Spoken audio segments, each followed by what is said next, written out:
Bookish Babes, and welcome to my book nook.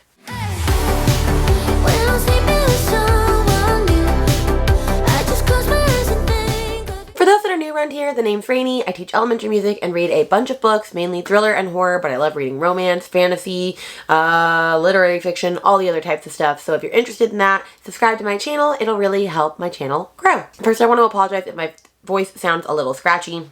I'm getting over a cold, but I can't believe that I'm already sharing this video already, and it is my Booktube anniversary. I have had 1 year on Booktube. It actually was on November 28th, and I didn't realize that until my YouTube analytics told me, and so I figured I would do the Booktube Anniversary Tag. I've seen Books with Lexi do it before. I've seen a couple other people do it. However, when I searched it up, I found like 5 million tags. So I basically took 2 tags and combined them together, and I will give credit to the people whose videos I found them from down below in case you're interested in doing this Booktube challenge. But basically, I have 15 questions that I'm going to answer about my Booktube anniversary, and I wrote them down on my laptop, so if you see me looking down, that is why.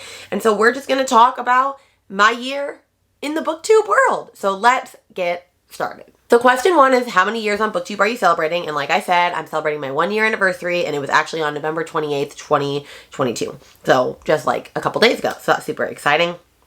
Question 2 is, what genre or genres does your channel generally focus on? And I would say that it pretty much focuses on like thriller and mystery / a little bit of horror, but I did read a good amount of romance towards the beginning half of the year, not so much towards the end half. However, I'm not opposed to reading other genres. Like I read fantasy, I read literary fiction, like I'll read any book, nonfiction, like it doesn't matter.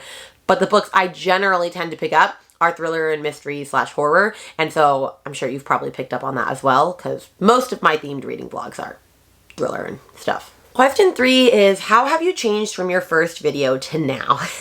And I would say that I've become more confident in front of the camera, but however, at the time I posted my first video in November of 2021, I was already used to making YouTube videos in general, because I actually, if you don't know this, have 2 other YouTube channels. I have one called Whimsically Musical, which is where I post all my music teacher stuff, and I've had that channel for probably 3 or 4 years, but I really got consistent with it in the last year or 2.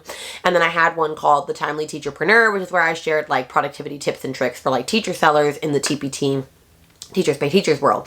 And I've had that for probably 1.5 years as well. And so I had already been making a lot of YouTube videos prior to this, and I'd been doing Instagram stories for so long that like being in front of a camera doesn't really freak me out. So I don't really want to say it's that, because I don't feel like I had that issue. Like if you were to watch my first video on this channel, I don't feel like my confidence level changed that much.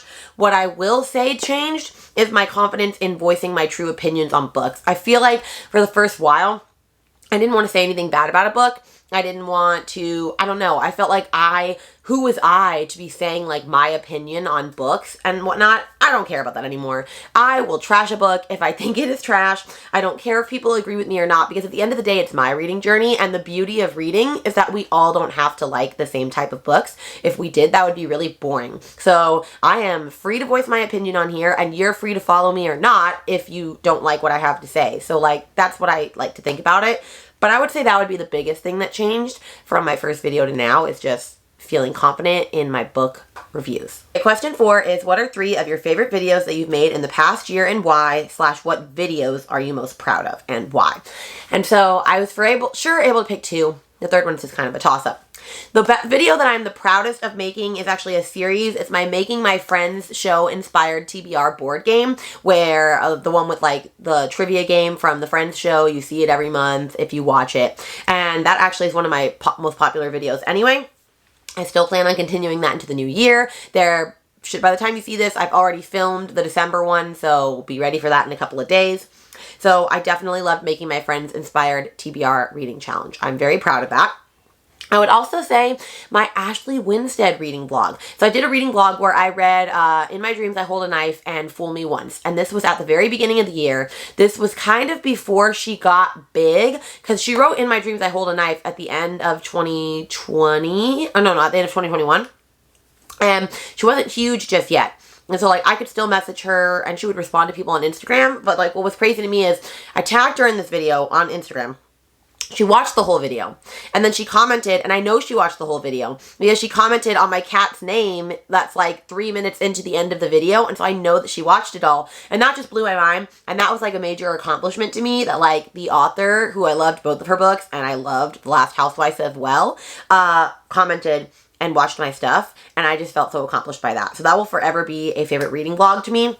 I will link the videos I'm talking about underneath this video if you want to see. Now, is that vlog fantastic? No, it was one of the first ones I ever did, so, but she liked it, and that's all that matters, folks. And then I would just say my reading vlogs in general. I love watching reading vlogs on other people's channel. I like doing them myself. I just need to do them more often. I've done a couple thriller, like new thriller reading vlogs, and I had a great time doing them. I'm currently doing a reading vlog for Goodreads, so that'll be coming up soon. So I just need to do more reading vlogs because I enjoy watching them and I enjoy filming them. So I would say that was probably my third favorite type of video I've made on my channel. Question 5 is what's your most popular video? And for the longest time, it was my January Friends Inspired TBR Challenge video. The very first video that I ever did in that series where I introduced the game board and I played the game. It had the most views by far, and then that has slowly been overtaken by my Little Free Libraries reading vlog, where I went to like 15 different little free libraries throughout like my town with like my son and my sister, and I donated books and I picked up a couple of books along the way, and I had so much fun filming that. I definitely plan on doing that again soon because I want to go check out the Little Free Libraries again. Plus, my town has an insane amount of them. We have like 30 to 40 last time I checked the website. The only thing that's annoying is people don't always mark off when that library doesn't exist anymore, and so that's aggravating. But like, that was so much fun, and so that is my most watched video. I will link that under here as well if you do want to catch that and you haven't seen it yet. But that was fun.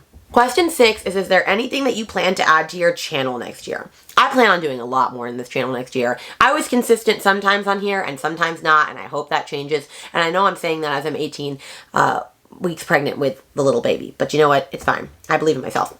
I plan on doing a lot more video series next year, like reading series, completing series. I want to do author taste tests where I read 3 to 5 of like an author's books and decide if they're an author for me or not. I want to do author rankings. Like for example, I could do one on Jodi Picoult's books if I finish the last 3 books she's written. So I want to do that. I want to do author showdowns between different authors. I want to do more themed reading vlogs. I have a super exciting readathon coming in the works in the next couple years. Or no, in the next couple months. It's going to be epic. Just wait on that. Honestly, I have so many ideas and I just can't wait to get started on them all. So this channel is going to be so much fun next year. I just have all the plans. Question 7 is, what have you struggled with on BookTube in the past year and how did you overcome that struggle? / what's the hardest thing about creating videos for YouTube? And I would say I struggled for a while and I still feel like this. I always have felt like this. Like nobody cares what I have to say, or that if I make YouTube friends, they'll just forget about me. Like that's just, I've always felt like I'm just forgotten about and that nobody cares. Is that true? No. I do feel like that, and I feel like sometimes I'll never get big on this channel, or that I'll never make actual good friends in the BookTube world. However, I do have good friends in the BookTube world. I do have people consistently commenting on my videos, like, from here on out. So, like, I know those things are not true, but, like, you can't help but let those thoughts creep into your head when you're feeling like, wow, I'm, like, doing terrible. And so that's why I also don't really check my analytics that often. And I know some people would be like, what do you mean you don't check them that often? But like, that's just depressing if you check them sometimes, you know? So like, I just film these videos for me, and if you like them, that is just a bonus. I have lost my train of thought because my husband called, it flashed across my laptop, and my son had my phone, so I had to go make a call. But I think I remember where I was at. Okay, also the hardest thing about creating the videos, honestly, would be finding the time to read with my super busy life, because I teach music by the day, I teach circus at night, I have my son to take care of, I have a baby coming on the way, like I have my teacher business where I like create products to create for music teachers. Like I have a lot of things to do, and so finding time to read is insane. But the fact that I, at this point, when you see this video, have read 104 books this year, like I somehow managed to do it still, so I know that it's possible. I guess for me, it's more just actually getting out my camera and vlogging, because there are plenty of times that I'll be reading, and I just don't feel like getting out my camera. So I need to fix that. Question 8 is, have you had to deal with negative feedback or comments, and how did you handle it? And honestly, no, I have not yet. And I'm not sure what I would do if that happened, because I take stuff really seriously, and everyone has been really nice to me thus far, and I'm really hoping it kind of stays that way. And I know that that's not going to be the case forever, but I haven't had a negative issue yet. So I would say that I'm lucky in that regard, honestly. Question 9 is shout out a huge supporter of your channel, and I have two. I have my Booktube and Insta bestie, Reading with Neva. I've been friends with her for since right after Lincoln was born, so at least 2.5 years now. I met her on Instagram in a different space, and we both joined the Booktube world together around the same time. I love her to pieces. She is fabulous. I do sprints with her all the time. If you're not following her, you should. I will link her underneath. And then I also have to shout out my other Booktube bestie who I do the book club with, my friend Brittany, who I never remember her channel's name. I'm like, is it Reading with Brittany? Is it Books with Brittany? I don't know, but I'm adding her underneath here. I love her as well. She is just a breath of fresh air, and she's so fun, and I just love talking to her, and we have the best time, the three of us. And so they are for sure two of my best people that I have met in this Booktube community. Question 10 is, what's the best book you've read in this past year? And if you don't know my answer to this by now, I don't think you actually follow my channel, because if you did, you'd know it's other people's clothes. I loved this book. Right now on Instagram, there is the 12 for 12 going around, where it's like 12 friends recommend 12 different books. And I kid you not, I've filled out 20 of those, and they've all been filled out with this. So I better see a plethora or a resurgence of this book coming out in 2023. And this author better thank me. This book is just so good. I can't keep talking about it. But if you haven't read it yet, like, go get it. It's just so good. My friend Neva read it for a vlog of mine where she reads my favorite books, and she gave it 5 stars, and I had another friend who gave it 4 stars. So, like, it is a good book. Go read it. Question 11 is, where do you see your channel in a year's time, and what do you hope to have achieved? Obviously, in a year, I hope to have finally cracked 1,000 subscribers. I'm a third of the way there, which I absolutely appreciate. I know I could have gotten further this year if I'd been more consistent in my videos, but like I said, I'm still trying to navigate my schedule with my super busy life. But I want to crack 1,000 subscribers, which I think I can do.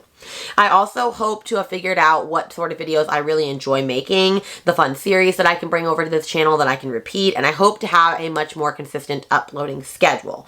Also, I only want to read books I love, because I feel like in the beginning of the year, I was reading books just because I had them on my shelf, or because I thought I needed to read them, and when I changed to mood reading towards the end of the year, I felt a million times more excited to actually read. So only reading books that I absolutely love or want to pick up. And if I don't want to pick it up, I'm not going to pick it up. And also DNFing books if I don't like them. Easy enough. Question 12 is, what was an unexpected surprise of being on YouTube? And I would say it's people picking up books simply because I recommended them. I was not expecting that at all. Also, my YouTube channel helping me get arcs on NetGalley of popular books that I had wanted to read, and I'm getting them before other people. Like, that blew my mind that I could actually, like, get books before they came out. And to think that people will actually pick up a book that I said is good just because I said it is good feels like really crazy and awesome. And I don't know, it's just exciting. So that would be the most unexpected thing for sure. Question 13 is thoughts on equipment. What has been the most useful piece of equipment you've bought? And that would be, I'll put a picture of it on the screen, my Canon EOS M50 camera that I bought on sale on Black Friday last year. That was by far the best decision I've ever made. It is fantastic. It made my camera quality that much better, and I can use it for family photos as well. It's fantastic. I'm filming on it right now. I also bought a mic for that camera. I recommend a mic if you're going to get a camera. I have my tripod that it's sitting on right now. And I also bought my MacBook Pro, which I edit videos on iMovie through that. I want to get Final Cut Pro eventually, but I bought a MacBook laptop at the end of last year. I love MacBooks. I really went all in for like my business and also my channels, and I'm really glad that I did. However, disclaimer, I got away with using my phone for years to film videos and editing on my phone for years to film videos because I didn't have iMovie or anything like that. I had this stupid one on like Mac or on PC. So like, you don't have to have a camera to get started. You don't have to have any of this to get started. But if you're trying to get more serious about it, then I would recommend getting a camera. I would recommend like making sure you have nice software for it. So like, the camera is my favorite thing though that I've purchased. And then question 14 is, what is the best part of having a booktube channel? And honestly, it would be getting to share the amazing books that I'm finding with others, and also getting to experience the love of reading with so many other amazing people on this platform. Like, it blows my mind that people are getting paid to just read books. Like, that is living the dream. Like, you can read a book and get paid. Like, I want that. And I just love that we're all so passionate about books that we are sharing books with other people. And there's all different types of booktubers. There's all different types of genres, all different, like, it's just amazing. This community is truly something else. And I'm really glad that I'm a part of it. Then question 15 would be, what advice would you give to someone thinking of starting a YouTube? And it would be, do it. Just get started. Your first videos are going to be awful. Nobody's going to watch them. You're going to feel like it's all for nothing, and you need to keep going and push past that. I remember when I finally had like 20 people subscribe to this channel, and I was like, wow, I got 20 people to join me on this journey. Do I know what I'm doing? No, but those 20 people are here, and now we have over 300. So you know what? I'm very proud and happy of that, and it means I was doing something right to get them there. I just had to keep going and posting. So just get started. Also, make sure that you are consistent. Map out when you're going to release videos and then actually film them. I like to plan at least a quarter in advance, because the more consistent you are, the more quickly you will grow. If you're not consistent, you're not going to grow, and people are going to forget about you. So those would be my 2 biggest tips for you. And then the last question is, tag someone whose anniversary is coming up. I have no idea whose anniversary is coming up. I don't know if Neva, if yours is, so I'm going to tag you if it is. But if it's not, then don't do it. But yeah, that is my Booktube anniversary tag. Like I said, I will tag all of the originators of this tag. I will put all the videos that I talked about or books that I talked about underneath here so that you can get all of the things. I hope you had fun with this. I'm super glad that I am already at a year of Booktube. Like, that blows my mind. And I can't wait to see where this next year takes me. So with that, I will see you guys in another video super soon.